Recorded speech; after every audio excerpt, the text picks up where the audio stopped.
Dear Papa Dudut, sa lahat po ng mga nakatutok ngayon, huwag pong kalimutan mag-like, mag-share at mag-subscribe. Maraming salamat po sa inyong lahat.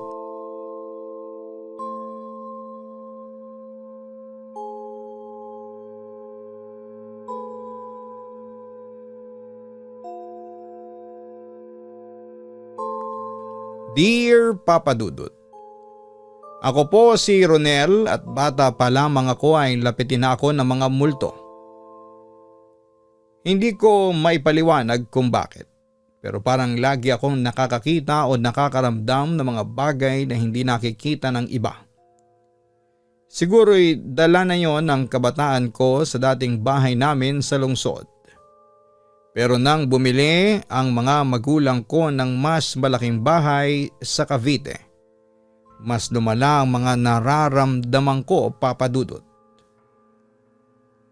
Mas malaki ito kesa sa dati naming tirahan. May 4 na kwarto at 2 banyo. Isa ay malapit sa kusina at ang isa naman ay malapit sa sala. Sa unay naisipan ko na malaking bahay ay maganda. May espasyo kami para sa lahat at sa mga laro namin ng kapatid kong lalaki. Mas maraming kaming pwedeng pasyalan sa loob. Nung unang linggo namin sa bahay ay masaya kaming naglalaro ng kapatid kong lalaki sa kwarto ng ate ko. Ito ang pinakamalaking kwarto sa bahay. Malapit sa dining area at maraming laruan at video games. Halos buong araw namin dito ginugol ang oras. Nagtatakbuhan sa kwarto, naglalaro ng mga action figures at nagpapalitan sa console ng video games. Para sa akin noon, ang bahay ay parang malaking playground. Masaya at puno ng tawanan. Isang gabi sinabi ng ate ko sa nanay namin na masama ang pakiramdam niya at gusto niyang matulog sa sariling kwarto. Nang marinig yon ng kuya ko ay inalok niya kaming dalawa, ako at ang kapatid kong lalaki, na matulog muna sa kwarto ng ate ko at maglaro ng video games habang hinihintay siyang matapos ang gawain niya sa sala. Masaya kaming pumayag kasi sa totoo lang ay nakaka-excite yon. Isang gabi ng laro bago matulog, parang malit na party sa kwarto ng ate ko. Naglaro kami hanggang bandang 9:30 ng gabi. Tumawa kami, nagkwentuhan at nagbiro sa isa't isa. Tila walang iniisip na masama sa paligid, puro kasiyahan lang. Pero nang matapos ang laro at sinabi ng kuya ko na oras na para matulog at magising ng maaga. Para sa misa kinabukasan ay may kakaibang pakiramdam akong pumasok sa loob ko. Para bang may humihinga sa paligid ng kwarto kahit na walang tao. Bandang hating gabi ay nakaramdam ako ng sobrang lamig. Hindi tulad ng normal na simoy ng hangin sa kwarto. Mas malalim at mabigat ang lamig. Hinanap ko ang kumot ko pero wala ito sa tabi ko. Naka-on ang ilaw pero kahit nakatingin ako sa paligid, hindi ko makita ang kumot. Nang tumingin ako sa orasan ay 1:45 AM na. Lahat ay tahimik, wala man lang tunog mula sa labas. Hanggang sa biglang nakakita ako ng isang malaking lalaki. Mga 6'5" ang taas, nakatayo malapit sa akin. Nakaitim siyang cowboy hat at damit. Hindi ko mawari kung paano siya napunta sa loob ng kwarto. Ang tingin niya ay nakapako sa akin at parang inaasahan niyang kikilos ako. Sobrang takot ko na noon. Napapikit ako sa gilid ng kama at sumigaw. Hindi ako matigil sa pagiyak. Tumalon-talon ako sa kama, sigaw ng sigaw at sa loob ng ilang segundo, naramdaman ko ang kaba sa dibdib ko at ang bilis ng tibok ng puso ko. Nang makita ng kuya ko ang lalaki, siya rin ang sumigaw ng mas malakas kesa sa akin. Hindi niya alam kung paano o bakit naroroon ang lalaki. At parehong kaming nanginginig at napapasigaw sa takot. Agad kaming nagtakip ng kumot at nagdasal ng sabay. Kahit umiiyak kami, pilit kaming naglalapit sa isa't isa para maramdaman na hindi kami mag-isa. Tahimik ang kwarto sa panlabas na bahagi, pero sa loob ay puno ng panalangin at takot. Kinabukasan ay ikinuwento namin sa mga magulang namin ang mga nangyari. Sa una ay hindi sila maniwala. Akala nila ay bata lamang kami at napaglaruan lang ng imahinasyon namin. Nang marinig ng ate ko ay sinabi rin niya na nakita niya ang lalaki nung ibang gabi. Hindi siya sigurado kung totoo o galing sa imahinasyon lang niya, pero ramdam din niya ang bigat ng kwarto. Nagdesisyon ang mga magulang namin na tawagin ang isang pastor para ipabless ang bahay Papa Dudut. Dumating siya at gumawa ng ritual, nagdasal sa bawat kwarto at naglagay ng mga palaspas at tubig sa mga sulok. Pagkatapos ng blessing, 2 gabing hindi na lumitaw ang malaking lalaki. Akala po namin ay tapos na ang lahat. Para sa ilang araw, mas tahimik ang bahay. Mas maayos ang tulog namin at tila normal na ang pakiramdam namin sa loob ng bahay. Naglaro kami ng kapatid ko sa kwarto ng ate ko. Nagkakasiyahan sa laruan at video games. Tila nakalimot kami sa nangyari noong nakaraang gabi. Ngunit sa bawat tawa at laro ay may kaunting kaba na palaging naroroon sa aking isipan. Hindi namin nakikita pero ramdam ko. Sa araw-araw ay nagpatuloy ang aming buhay sa bahay. Normal na pagising, pagkain sa dining area at pagpasok sa eskwela. Ngunit minsan ay hindi masaya. May pakiramdam akong may kakaiba sa paligid na hindi namin nakikita. Hindi ko maipaliwanag, Papa Dudut, pero alam kong may mga bagay na hindi dapat mangyari sa normal na buhay. Hindi ko lang alam kung paano ito haharapin noon. Makalipas ang blessing sa bahay, akala namin ay magiging maayos na ang lahat. Sa unang ilang gabi ay tahimik ang paligid. Maayos ang tulog namin. Walang umiiyak, walang nagigising ng biglaan.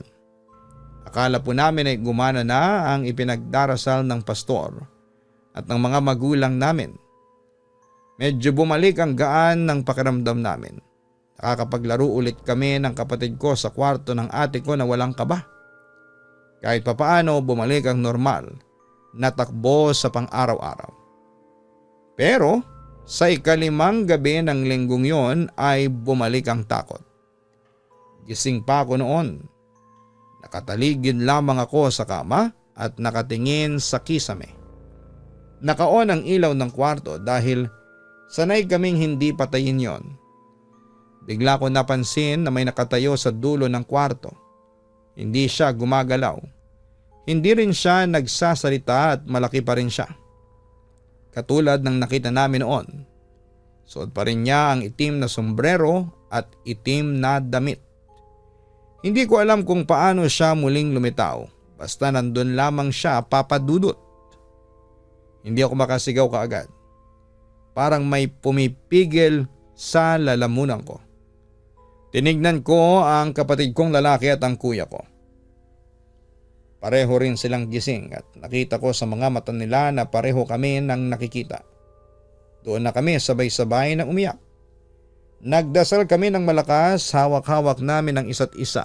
Halos hindi kami makagalaw sa sobrang takot. Hindi kami bumangon.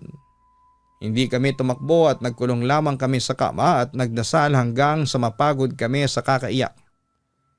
Kinabukasan, Papa Dudut, ikinuwento namin ulit ang nangyari sa ate ko at sa mga magulang namin. Tahimik silang nakinig at hindi na sila nagtanong kung totoo o hindi. Kita ko sa mga mukha nila na nag-aalala na rin sila. Nang gabing yon ay sama-sama kaming pumasok sa kwarto ng ate ko. Nagdasal kami bago matulog at pinilit naming matulog ng magkatabi. Kahit masikip, mas mabuti na yon kesa ang mag-isa. Bagamat nakatulong ang sama-samang dasal, ramdam naming hindi pa tapos ang lahat. May kaba pa ring naiwan at hindi na kami ganon kabilis makatulog. Kapag may kaunting tunog ay napapatingin agad kami. Kapag may galaw sa paligid ay kinakabahan na kami.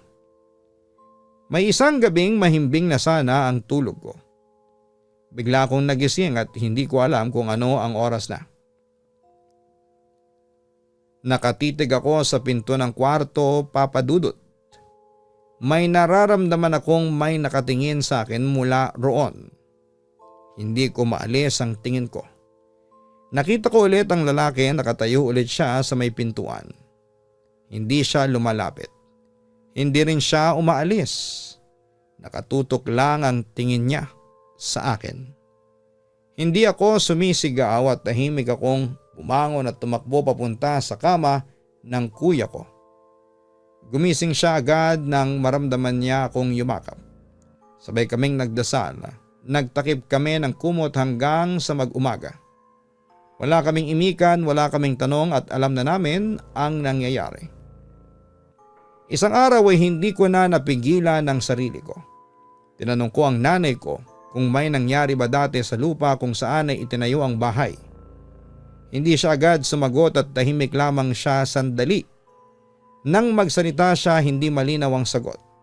Sinabi lang niya na matagal na raw ang bahay at marami nang tumira doon. Ramdam ko ang kaba sa boses niya. Doon ko naintindihan na may mga bagay na ayaw na rin niyang balikan. Mas pinili kong manahimik. Naintindihan ko na minsan ay mas mabuting hindi lahat ay malaman. Hindi doon nagtapos ang mga kakaibang mga pangyayari. Isang gabi, Papa Dudut, naglalaro kami ng kapatid ko sa kwarto ng ate. Nakaupo lamang kami sa sahig at abala sa mga lutuin. Bigla na lang bumagsak ang maliit na aparador na nakasabit sa gilid ng pader. Malakas ang tunog. Napatalon kami sa gulat. Wala namang tao sa paligid. Nang lapitan namin ay buo pa ang mga pako sa pader. Walang nasira. Nagkatinginan lamang kami. Walang umiyak, walang nagsalita. Bumalik na lamang kami sa kama at nagdasal bago matulog. Isang linggo ng hapon, naglalaro kami sa likod bahay. Masaya pa kami noon. Takbuhan lang, tawanan at kulitan. Bigla naming narinig na may nagbukas ng pinto sa loob ng kwarto. Nagtinginan kami ng kapatid ko. Wala namang tao sa loob, ang mga magulang namin ay nasa labas. Nakatayo kami. Agad kaming pumasok sa bahay, diretso sa sala. At nagtago sa ilalim ng kumot. Doon lang kami kumalma nang dumating ang nanay namin. Habang nag-aaral naman kami ng kapatid ko sa kwarto, may naririnig kaming paikot-ikot na lakad sa sahig sa itaas. Paulit-ulit yon. Akala namin ay may naglalaro lamang o may gumagalaw. Pero kapag umaakyat kami para tingnan ay wala namang kaming makita. Bumalik na lamang kami sa kwartong tahimik at nagdarasal habang nagbabasa ng libro. Pinipilit naming mag-concentrate kahit nanginginig ang mga kamay namin. Unti-unting nasanay kami na may mga ganitong pangyayari. Hindi ibig sabihin na nawala ang takot. Natuto lamang kaming manahimik. Natuto kaming magdasal bago matulog. Natuto kaming huwag magtanong ng sobra. Bata pa ako noon. Pero ramdam ko na may mga bagay sa mundo na hindi basta-basta. May mga karanasang darating kahit ayaw mo pa. Noong Pasko, dumating ang lolo at lola namin sa bahay para magdiwang. Buong sala namin ang punong-puno ng ingay at tawanan. Nakalagay ang maliit na Christmas tree sa tabi ng sala. May mga palamuti at ilaw na kumikislap. Masaya kami noon at nagbibigay ng regalo at nagkakatuwaan sa bawat isa. Pero kahit na ganoon ang paligid, ay may napansin kaming kakaibang lamig na dumaan sa sala. Hindi ito ang karaniwang malamig na hangin mula sa bintana. Pakiramdam namin ay may nakamasid na hindi namin nakikita. Ang mga mata ko ay tumingin sa bawat sulok at alam kong nandun pa rin siya. Ang malaking itim na lalaki. Nakatayo lang sa gilid ng sala. Tahimik at hindi gumagalaw. Ang tanging nagawa namin ay huminto at manahimik, sabay-sabay kaming nagdasal habang nagkakatinginan. Sa mga araw na yon, habang nag-iimpake ako para sa pagbabalik eskwela, napansin kong may kakaibang nangyayari sa paligid. Ang mga laruan at libro sa kwarto ay bahagyang nailipat mula sa dati nilang pwesto. Hindi ito ginawa ng kapatid ko dahil nakikita ko siya sa kabilang bahagi ng kwarto, abala sa sariling laro. Hindi rin ito gawa ng ate ko dahil alam kong wala siya sa bahay. Napatingin lamang ako sa mga bagay at pinikit ang mata ko at nagdasal. Pilit kong ipinagpapatuloy ang pag-aayos ng gamit, ngunit ramdam ko ang bigat sa paligid. Alam kong may nagmamasid sa akin kahit tahimik lang ang lahat. Pinilit naming bumuo ng normal na routine sa bahay. Araw-araw naglalaro kami. Nag-aaral at nagkakasiyahan kasama ang pamilya. Kumakain kami ng sabay, tumutulong sa gawaing bahay at nag-uusap tungkol sa mga pangyayari sa araw-araw. Ang kapatid ko at ako ay naglalaro ng board games o video games sa kwarto ng ate ko habang nakikinig sa musika. Masaya naman ang mga sandaling yon, pero tuwing gabi, palaging may pakaramdam akong may nakamasid. Hindi ko ito nakikita, pero alam kong hindi pa tapos ang usapin sa bahay. Bawat gabi kahit nakatulog na kami ay may kakaibang kaba sa loob ng dibdib. Naisip ko minsan na baka hindi pa rin nagtatapos ang mga nangyayari sa bahay na yon. Pero mabuti na lamang, pagkatapos muling ipabless ng parents namin ang bahay ay wala na kaming muli pang nakita o naramdaman. Kaya lang, Papa Dudut, pagkatapos ng karanasan ko sa bahay namin ay naging bukas na ang third eye ko at naging lapitin na ako ng kababalaghan. Nag-aral ako noon sa isang pribadong Catholic school. Luma at may kasaysayan ng paaralan mula pa noong panahon ng Kastila. Halos bawat sulok ng paaralan ay may kwento ng nakaraan. At narinig ko sa mga kaklase at guro ang mga kwento tungkol sa kakaibang nangyayari sa simbahan, sa library at sa paligid ng paaralan. Madalas kapag gabi na at wala ng tao sa compound ay may mga maririnig at makikitang hindi pangkaraniwan. Sa umpisa ay iniisip ko na kwento lamang yon para takutin ang mga estudyante. Pero unti-unti natutunan kong may ilang bagay na hindi basta kwento lang. Isang araw pinakiusapan ako ng best friend kong si Paulo. Nasamahan siya sa restroom ng boys area. Alam kong maraming kwento roon, may sabi-sabing multo o kakaibang tunog. Pero sinama ko siya dahil ayokong magmukhang duwag sa harapan ng mga kaklase. Naglakad kami papunta sa restroom, tahimik lamang, ang ilaw ay malabong kumikislap-kislap at may ilang gripo na sira na. May 4 na cubicles doon, bakante ang lahat. Lumakad kami papasok. At biglang may narinig akong yabag sa marble tiles. Isa lang, 2, 3 paikot-ikot at hindi ko makuhang mawari kung sino. Biglang may tunog ng jiggling na parang susi. Akala ko sa isipan ko lamang ito, pero may kaba na kaagad sa katawan ko.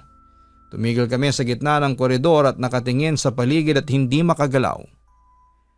Bigla ko narinig na pina-flush ang huling cubicle ng toilet. Ang mata ko ay nanlaki sa takot. Ang puso ko ay mabilis na kinabahan.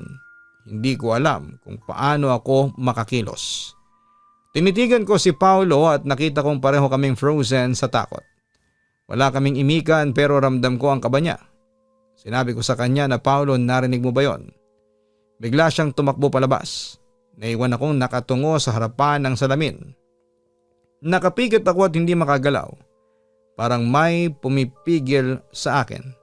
Parang gusto kong sumigaw pero hindi ko magawa. Narinig ko ulit ang yabag at mga tunog sa loob ng cubicle at ramdam kong may ibang tao sa loob kahit bakante ang lahat. Lumabas na ako at sinundan si Paulo sa labas. Paglapit ko ay tinanong ko siya, bakit mo naman ako naiwan? Nanginginig ang boses ko noon. Sabi niya ay narinig ko ang lahat, may multo roon.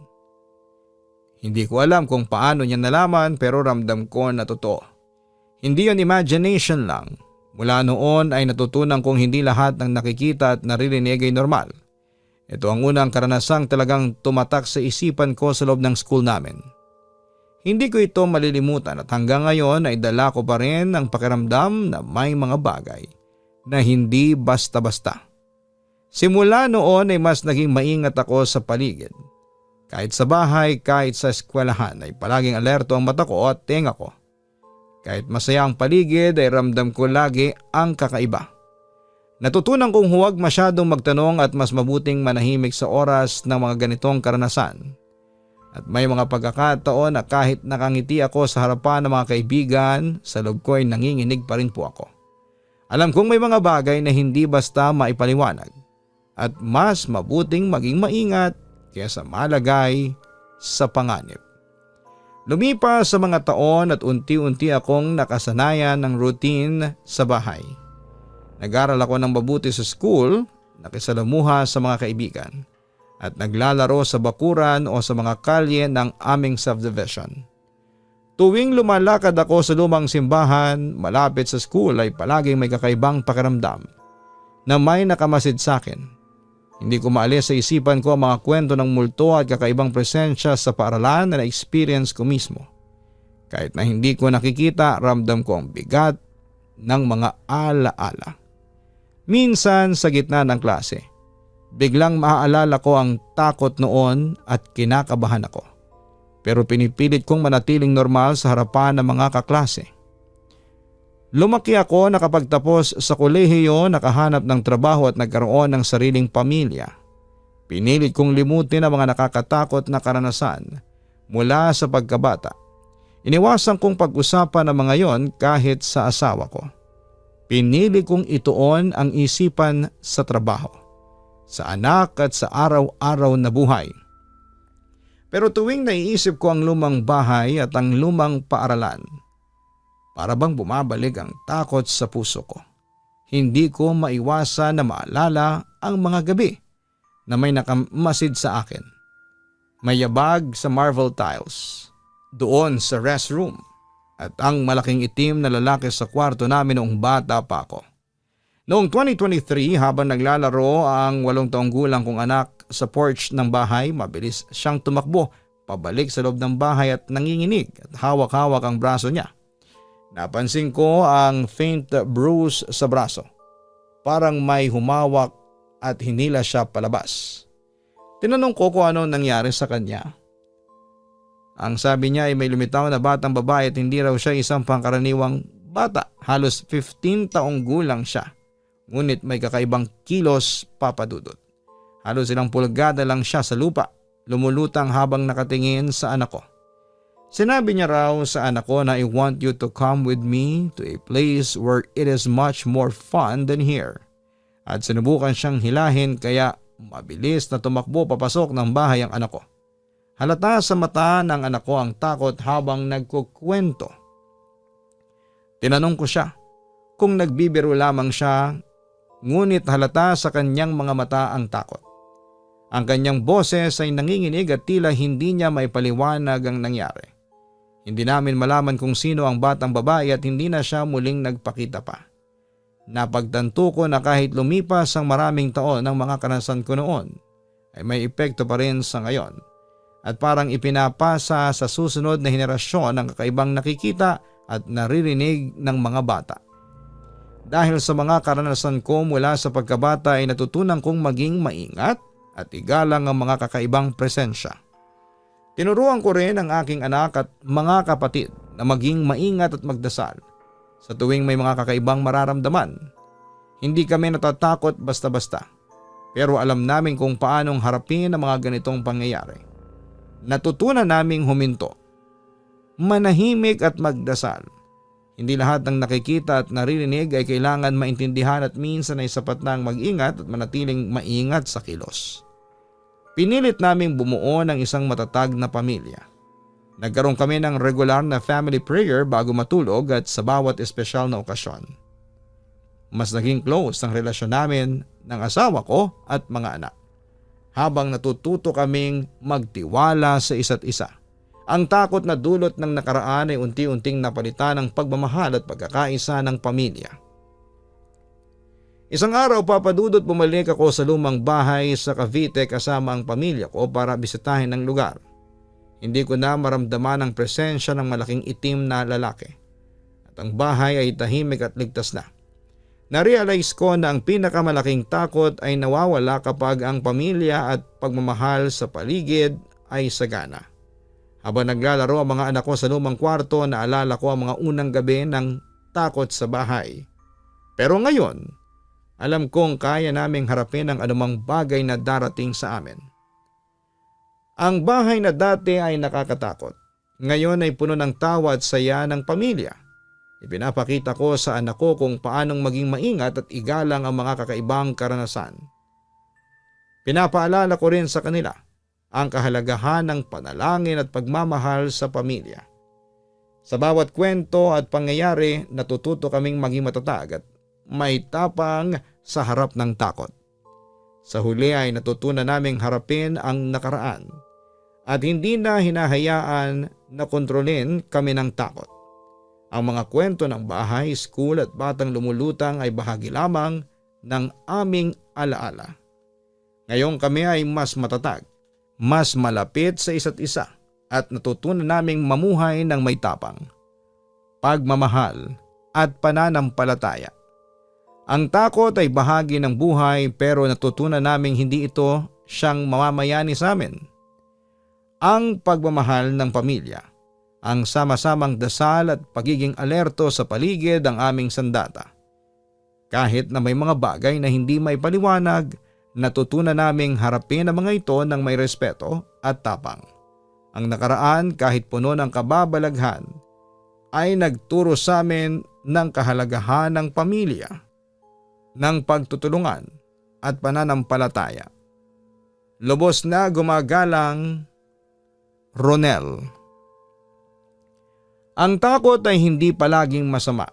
Ito ay tanda na merong bagay na hindi natin naiintindihan. At ito ang nagtuturo sa atin na maging maingat. Pero tandaan mo na hindi mo kailangang harapin ito ng mag-isa. Ang pamilya mo ang pagmamahalan ninyo at ang panalangin ang pinakamalakas na sandata laban sa mga bagay na hindi mo makita o maintindihan. Huwag mong hayaan ang nakaraan ang magdikta sa iyo. Ang takot ay pansamantala. Ngunit ang tapang, pagmamahal at pananampalataya ay pangmatagalan. Turuan mo rin ang anak mo na maging maingat at igalang ang mga kakaibang karanasan pero huwag siyang pabayaan ng takot. Sa bawat kwento ng kababalaghan ay may leksyon. Maging maingat, magdasal at manatili sa piling ng pamilya.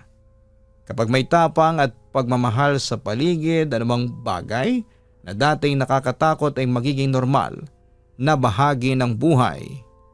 Sa huli, Ronel, ang pinakamahalaga ay hindi sa lumang bahay, hindi ang mga multo o ang nakaraan. Ang pinakamahalaga ay ang buhay mo ngayon, ang pamilya mo at ang aral na natutunan ninyo sa bawat pangyayari. Huwag mong kalimutan na sa kabila ng takot ay may kapayapaan na matatagpuan kung may tapang at pagmamahal sa paligid. Ang kwento natin ngayon ay binigyang buhay ni Christian Estrope. Hanggang sa muli, ako po ang inyong si Papa Dudut. Maraming salamat po sa inyong lahat.